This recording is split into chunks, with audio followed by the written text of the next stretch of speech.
सबसे पहली चीज, सबसे फॉरमोस्ट, सबसे इंपॉर्टेंट, ठीक है, दैट इज, बहुत ध्यान से सुनना भाई, है ना। मैं आपको जो चीज समझाना चाहता हूं उसमें फर्स्ट नंबर पे सबसे पहले लिख लीजिएगा, सबसे पहले हमारे को जरूरत है जनरल टर्म। ये हमारे सबसे ज्यादा क्वेश्चन में मदद करेगी। जनरल टर्म बोले तो TR+1, TR+1 बोले तो NCR, फर्स्ट टर्म की पावर N-R, सेकेंड टर्म की पावर R।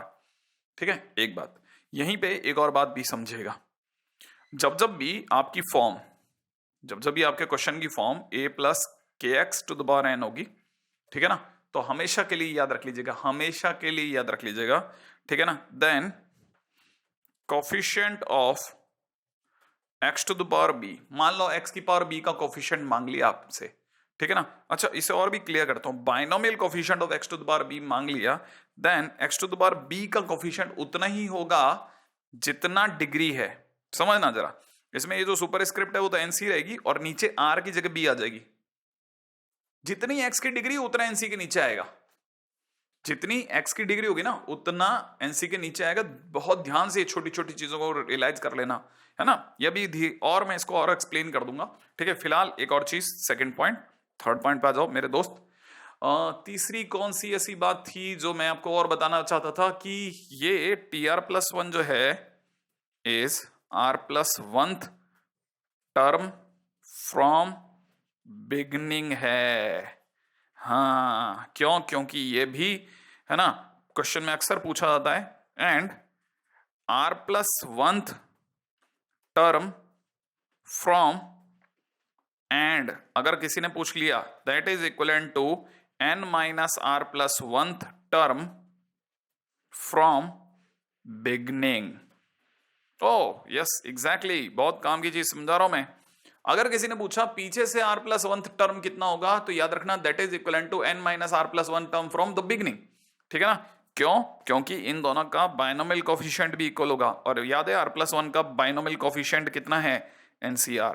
तो सोचो R+1 का है NCR, माने R+1 में से एक कम करके नीचे लगा दिया, तो सोचो इसका बाइनोमियल कोफिशिएंट होगा NC, इसमें से एक कम करती N-R। क्या आपको नहीं लगता ये दोनों इक्वल होते हैं? हाँ, ये दोनों इक्वल होते हैं। तो ये दोनों इक्वल होते हैं, इसलिए इनका रेस्पेक्टिव टर्म भी याद रखने में आसानी होगी।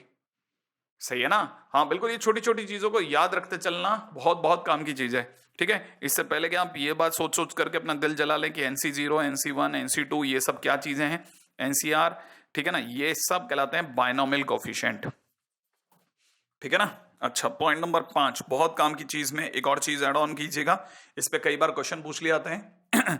अगर किसी ने सम ऑफ कोफिशिएंट पूछ लिया,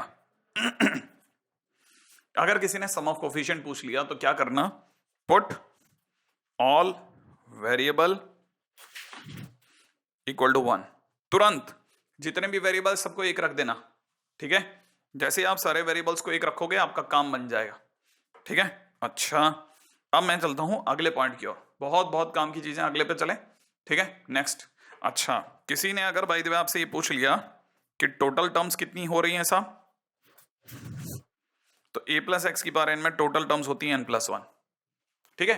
अच्छा, अब मैं आपको लेके चलता हूं एक बहुत काम के टाइटल की तरफ। अगला टाइटल जिसके ऊपर अपन लोगों को बात करनी है, जिस पर नोट डाउन कर लीजिएगा, दैट इज मिडल टर्म, ठीक है ना। प्रॉपर्टीज ऑफ A+X⁴N में हमारा अगला टर्म जो होगा वो that is middle term, right. बहुत काम की चीज मिडल टर्म, ये क्या चीज है एक्चुअल में, क्या होगा ना, पहले मैं आपको बेसिक समझा देता हूं। हमने ये तो दे रखा है कि अगर बाय द वे A+X⁴N या A+B⁴N अगर हमको ओपन करना पड़ जाए तो उसका एक्सपेंशन ऐसा होता है, ठीक है। अच्छा, मैं एक बार के लिए A+B⁴ दिखा देता हूं, तो कुछ नहीं करना, इनकी जगह 4 डालना है, इनकी जगह 4 डालते A+B⁴ अपने आप में इतना खुलेगा, 5 टर्म के नंबर होंगे, first term, second term, third term, fourth term, fifth term, तो टोटल कितनी टर्म्स हो गई? 5 टर्म्स। इसका मतलब ये कितनी है? ऑड टर्म्स, सही है। ये कितनी टर्म्स हो गई? Odd terms. ऑड टर्म्स कब आई? जब इवन डिग्री थी, तो इवन डिग्री होने पे ऑड टर्म्स आई। अच्छा, कोई अगर आपसे ये पूछे कि बताइए साहब इनमें सबसे बीच में कौन है, कौन इनके मिडल में बैठा है, which term is the middle term, तो आप तुरंत मेरे को इसको क्लिक करके बता दोगे सर ये वाली टर्म मिडल टर्म है।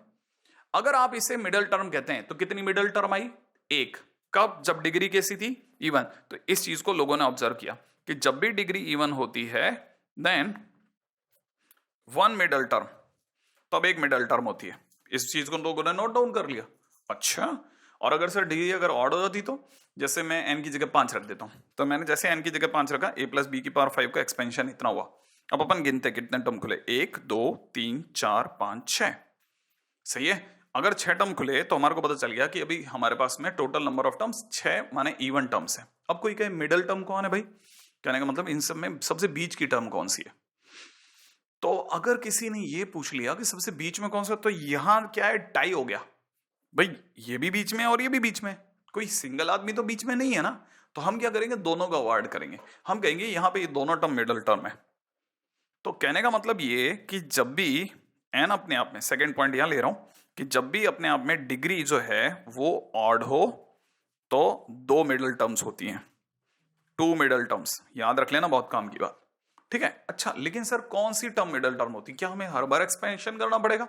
नहीं नहीं नहीं नहीं, बिल्कुल भी एक्सपेंशन नहीं करना, मैं आपको इसको बहुत अच्छा तरीका बताता हूं। ठीक है, पहले आप यहां तक आपको एग्जांपल समझ में आ गया, अब मैं आगे चलता हूं, फिर मैं आपको बताता हूं कैसे काम करता है। ठीक है मेरे दोस्त, चल आगे चलते हैं, धीरे से इसको लेके चलते हैं। अब ये हमारे को वापस से दिमाग रख लें कि डिग्री इवन है तो 1 मिडल टर्म होगा, डिग्री ऑड है 2 मिडल टर्म होंगे। क्लियर है? कौन से होंगे वो अब बताता हूं। क्लियर? नेक्स्ट पॉइंट के ऊपर बात करते हैं। नेक्स्ट पॉइंट क्या कहता है, नेक्स्ट पॉइंट कहता है middle term of a plus x की पावर n। तो हमारे को ये तो पता चल गया कि सारा खेल डिग्री का है। ठीक है ना। तो अपन सबसे पहले डिग्री के ऊपर बात करते हैं। क्या करना, हर बार डिग्री चेक कर लेना। डिग्री चेक करने के बाद 2 बातें होंगी, या तो अपने आप में n इवन होगा, माने डिग्री इवन होगी, या डिग्री ऑड होगी।